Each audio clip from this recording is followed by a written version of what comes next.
Before I tell you what my daughter did, you need to understand one thing. I never thought the person who held my hand as a little girl would one day leave me behind. Yet there I stood, at 72 years old, holding a single suitcase outside a nursing home while my daughter avoided my eyes. "Mom," she said softly, checking the time on her phone, "this is the best place for you." Best place. Funny how those three words can sound so much like goodbye. My name is Eleanor Whitmore, and for most of my life, I believed family was forever. I was wrong. Or at least, I thought I was. The autumn wind carried the smell of rain as I looked up at the large brick building in front of me. The sign read, Maple Grove Senior Living Center. It sounded pleasant enough. Peaceful, even. But all I could think was this. I still had my own home. A small white house in Portland, Oregon. A garden full of roses. A kitchen where I had baked birthday cakes for 40 years. A porch where my late husband, Henry, and I had watched sunsets together. That house held my whole life. And somehow, I was standing here instead. "Mom," my daughter said. "Please don't make this harder." Claire Whitmore was 45, elegant and organized, always dressed perfectly. She had inherited Henry's blue eyes but not his gentle heart. Or maybe life had changed her. I still didn't know. "I'm not making anything harder," I said quietly. "I'm just trying to understand why I can't stay in my own home." Claire sighed. "You fell in the kitchen 2 months ago." "I slipped once." "You live alone." "I've lived alone for 7 years." "You need help." I looked at her carefully. "Do I?" For a second, something flickered in her face. Guilt. Then it disappeared. "This place has nurses, activities, people your age. You'll be happier." Happier. Another beautiful word that sometimes hides an ugly truth. A young employee walked toward us. "Mrs. Whitmore?" "I'm Sarah. Let me help you with your bag." Bag. 1 suitcase. 72 years of life reduced to 1 suitcase. As Sarah led me inside, I turned back. Claire was already walking toward her car. "Claire," I called. She stopped. I wanted to ask 100 questions. "Do you still love me? Did I do something wrong? Am I a burden now?" But instead, I simply said, "Drive safely." She nodded. Then she left. And I watched my daughter drive away without looking back. My room at Maple Grove was small but clean. 1 bed. 1 chair. 1 window overlooking a parking lot. I sat on the edge of the bed and held Henry's photograph. "You would know what to do," I whispered. Henry had been gone for 7 years, but sometimes I still spoke to him. He had always understood people better than I did. Especially Claire. "Don't protect her from every mistake," he used to tell me. But I always had. When Claire struggled in college, I paid her tuition. When her business failed, I helped her financially. When her marriage ended, I opened my home to her and my grandson, Ethan. Family helps family. That was my belief. Still is. A knock interrupted my thoughts. Sarah entered with tea. "You seem sad," she said gently. "That obvious?" "A little." I smiled faintly. Sarah looked about 30, with warm eyes and a kindness that didn't feel forced. "My grandmother lived here," she said. "She always said something interesting." "What was that?" "Sometimes people don't leave us because they stop loving us. Sometimes they leave because they're afraid." Afraid. Of what? I didn't know. Not yet. Days passed. Maple Grove was full of stories. Mr. Dawson, a retired firefighter, told jokes that made everyone laugh. Martha knitted tiny hats for newborn babies. George played piano every evening. People smiled. People talked. People carried quiet heartbreaks.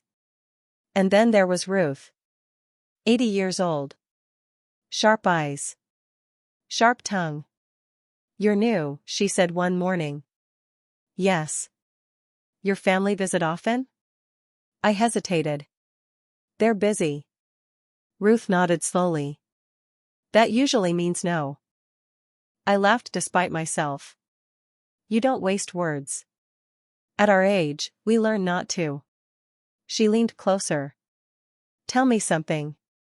Did your daughter move you here because you needed care? The question startled me. I suppose so. Ruth looked unconvinced. My son tried that once, she said.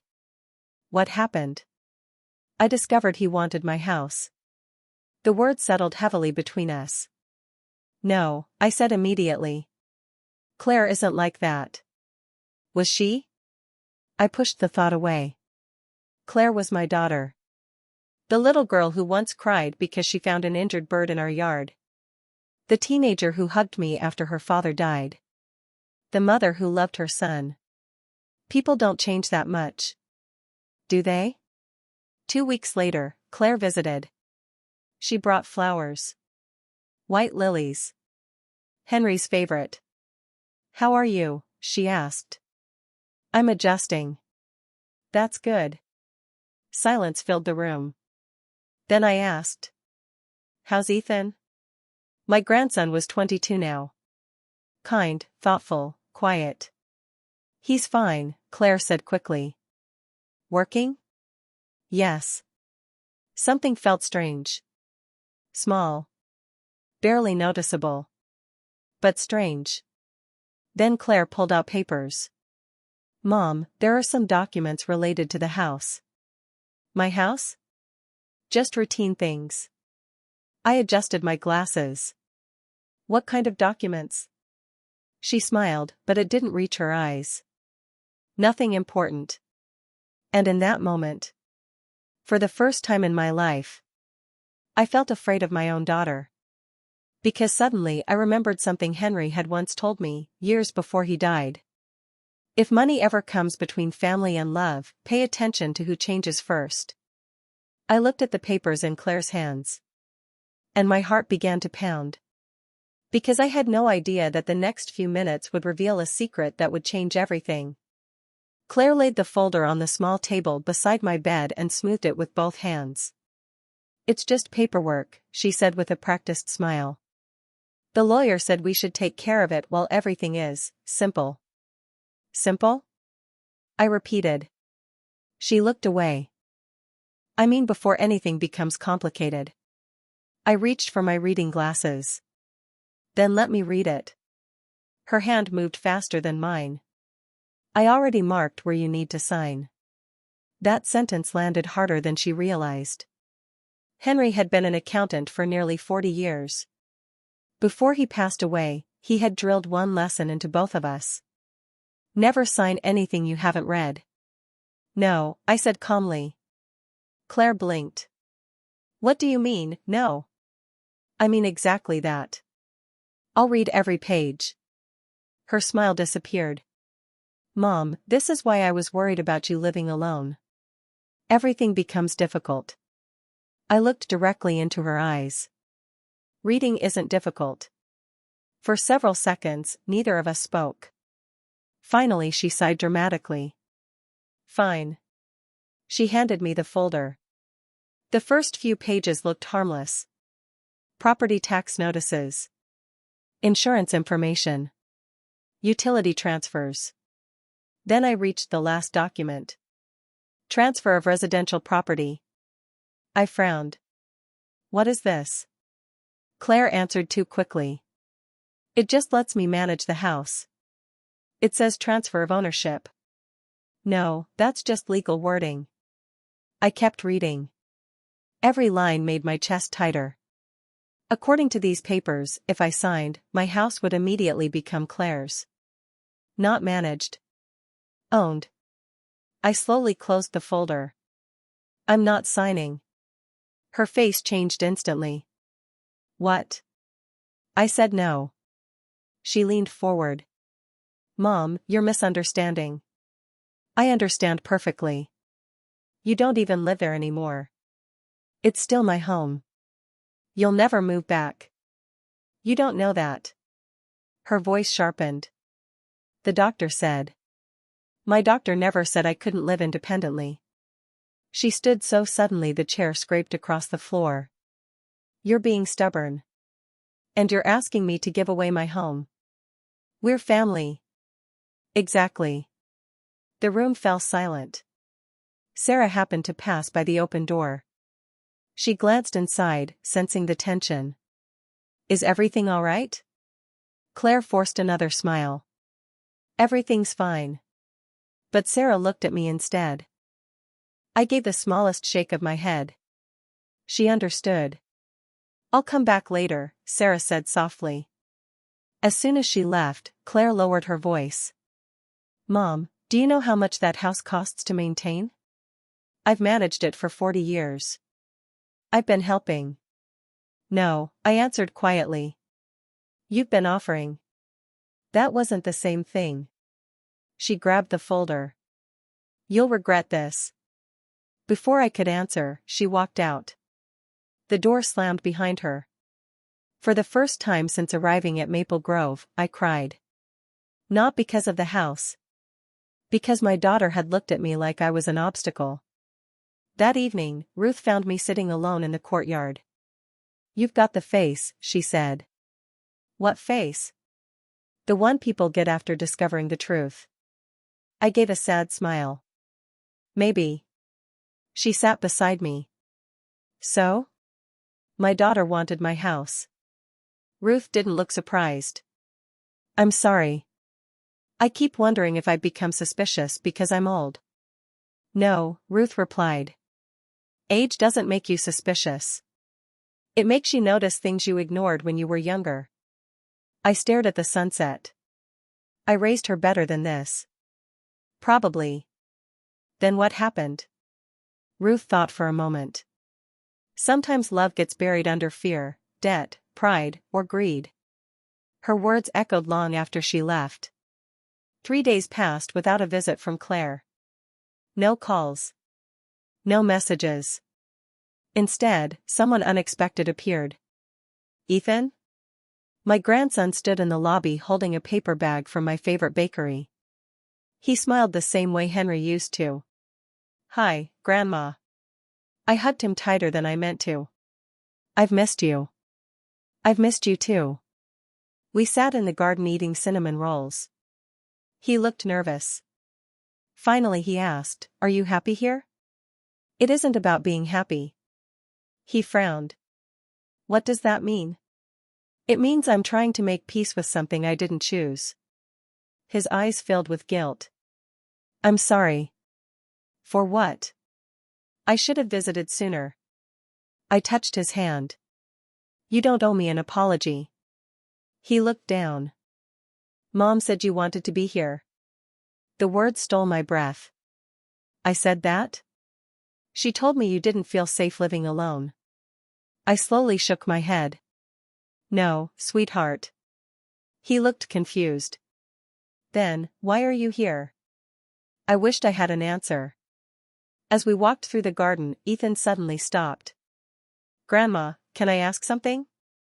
Anything. Did Grandpa leave you money? The question surprised me. Enough to live comfortably. He nodded slowly. And the house? Yes. He looked like he wanted to say more. Instead, he changed the subject. When he left, I couldn't stop thinking about that question. Why would Ethan ask about Grandpa's money? The following week, I received a phone call from an unfamiliar number. Mrs. Whitmore? Yes? My name is Daniel Brooks. I worked with your husband for many years. I remembered him immediately. Henry always called him Danny. It's been a long time. It has. His voice sounded hesitant. I wasn't sure whether I should call. About what? I recently had lunch with your former attorney. My heartbeat quickened. Michael? Yes. He mentioned something strange. What is it? There were supposed to be annual meetings regarding your estate. I've never missed one. According to the records, you've cancelled the last 2. That's impossible. Silence. Then Daniel spoke very carefully. Someone called pretending to be you. My blood ran cold. I never cancelled anything. I thought you should know. After we hung up, my hands wouldn't stop shaking. Who would pretend to be me? The answer came almost immediately. And I didn't want to believe it. The next morning I called Michael, our family attorney. His secretary sounded relieved. Mrs. Whitmore. We've been trying to reach you for months. What do you mean? We've left messages. On what number? She read it aloud. It wasn't mine. Not even close. Someone had changed my contact information. My voice became barely a whisper. Can I come see Mr. Lawson? Of course. He asked us to contact you immediately if we ever heard from you. I arranged transportation for the following afternoon. I didn't tell Claire. I didn't tell anyone except Sarah. Would you like me to go with you? She asked. I nodded. I think I would. Because deep down, I had a terrible feeling that whatever waited in that lawyer's office wasn't just about my will. It was about a secret Henry had protected for years. A secret my daughter believed had disappeared with him. The next afternoon, Sarah drove me to the law office. Neither of us spoke much during the ride. The silence wasn't uncomfortable. It was heavy. The kind of silence that comes before a storm. When we arrived, Michael Lawson hurried into the lobby the moment he saw me. Eleanor. He looked older than I remembered, but his handshake was as warm as ever. I've been worried about you. I've been told you've been trying to reach me. I have. He glanced toward Sarah. Would you like her to stay? I looked at Sarah. If you don't mind. I'd be honored. Michael led us into his office and closed the door. Then he placed a thick folder on his desk. Eleanor, he said quietly, before Henry passed away, he gave me very specific instructions. I felt my heart tighten. He said that if anyone ever tried to isolate you from your legal affairs, I was to tell you everything. Everything? Michael nodded. He suspected this day might come. Tears filled my eyes. Henry never told me. He hoped he was wrong. Michael opened the folder. Your current will leaves your estate equally to Claire and Ethan. Yes. But Henry added a protective clause. I frowned. What kind of clause? If there is credible evidence that a beneficiary manipulates, coerces, abandons, or financially exploits you while you are alive. He paused. That beneficiary automatically forfeits their inheritance. I stared at him. I've never heard of this. He insisted it remain confidential. Why? Because he believed people behave differently when they don't know they're being tested. My hands trembled. So, if someone tried to pressure me, their share would pass to the remaining beneficiary. The room became completely silent. Sarah looked shocked. I whispered, Henry knew. Michael nodded sadly. He feared money might one day become more important than family. Just then, his assistant knocked on the door. Mr. Lawson. Claire Whitmore is here. I looked up. She followed me. Michael asked, would you like me to send her away? I took a deep breath. No. Let her in. Claire entered confidently. That confidence disappeared the moment she saw the folder. Mom? She looked at Michael. I didn't know she had an appointment. Michael remained professional. Mrs. Whitmore requested to review her estate. Claire forced a smile. I was actually coming to help. I finally spoke. No, Claire. Her smile faded. I don't need help. She crossed her arms. So this is about the house again? It's about honesty. She laughed nervously. I've always been honest. Michael quietly slid several papers across the desk. Phone records. Change of contact forms. Copies of cancelled appointments. Every signature was fake. Every request had been made pretending to be me. Claire's face turned pale. Michael spoke gently. The requests came from your office. She couldn't answer. I looked at my daughter. Why? She covered her face. At first she said nothing. Then the tears came. Real tears. I was drowning. Drowning? My business failed again. You never told me. I was ashamed. How much? She whispered the number. Nearly $400,000. I closed my eyes. Oh, Claire. The creditors were coming. So you decided to take my house? I told myself I'd pay everything back. She began sobbing. I never meant to hurt you. I looked at her for a long time. Then I quietly asked. So why didn't you simply ask me? She had no answer. Because we both knew the truth. She hadn't been afraid of hearing no. She'd been afraid of hearing the truth about herself. A week later, Claire returned to Maple Grove. This time alone. No paperwork. No excuses. She sat beside me without speaking. Finally she whispered. I'm sorry. I believed she meant it. But some wounds need more than words. I forgive you, I said. She looked surprised. But forgiveness doesn't erase consequences. She nodded through tears. I know. Michael officially amended my will that afternoon.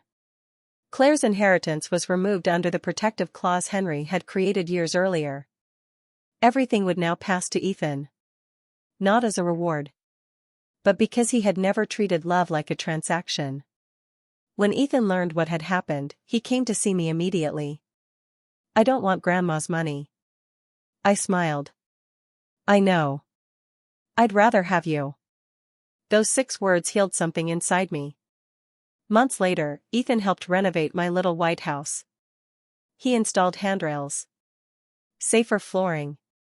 A medical alert system. Everything I actually needed. One sunny Saturday, he drove me home. As I stepped onto my front porch, the roses were blooming exactly as Henry had planted them years before. I smiled through tears. I'm home. Ethan squeezed my hand. Where you always belonged. Claire visited often after that. Not because she expected forgiveness. Not because she hoped to change the will. But because, for the first time in years, she wanted a relationship that wasn't measured in dollars. Healing came slowly. Sometimes over coffee. Sometimes in silence. Sometimes through tears neither of us tried to hide. One evening we sat together watching the sunset. She quietly asked. Do you think Dad would forgive me? I looked toward the sky. I think he'd tell you what he always told us. She smiled weakly. What was that? Character isn't revealed when life is easy. It shows itself when love costs you something. She cried. And this time, I held her like I did when she was 5 years old. Because despite everything that had happened, she was still my daughter. And I was still her mother. The will changed who inherited my house. But forgiveness changed the family that still remained.